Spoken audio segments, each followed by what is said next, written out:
Hello guys, বাইরে হচ্ছে প্রচন্ড ঠান্ডা পড়ছে। আর এখন আমি ঠান্ডার মধ্যে গিয়ে তোমাদের ভাই নিয়ে আসছে কফি আর হচ্ছে বিস্কিট। তো এখন কফি বানানো হবে, কফি দিয়ে তারপরে বিস্কিট দিয়ে খাওয়া হবে। চলুন দেখা যাক কিভাবে কেমনি কি কফিটা বানানো যায়। তো চলুন। তো কফি বানানোর জন্য সর্বপ্রথম প্রয়োজন হবে পানি। তো আমি পানি নিয়ে নিতেছি। এখানে পানির পরিমাণটা খাইছে একটু বেশি হয়ে গেছে, এত পরিমাণ পানি নেওয়া যাবে না। তো গ্যাস তাড়াতাড়ি শেষ হয়ে যাবে, যেহেতু এটা সিলিন্ডারের গ্যাস। তো পানির পরিমাণ একটু কমায় দিয়ে আমি চুলার উপরে দিয়ে দিলাম পানি।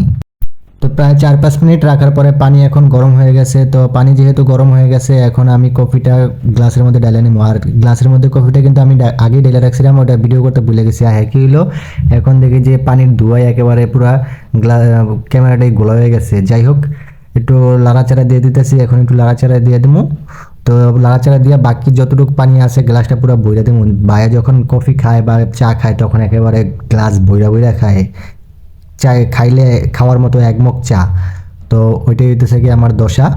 তো একটু লাড়াচাড়া দিয়া দিতেছি। টানটানা তৈরি হয়ে গেছে এখন কফি। আপনাদের ভাই এখন চা খায় না, কফি খায়।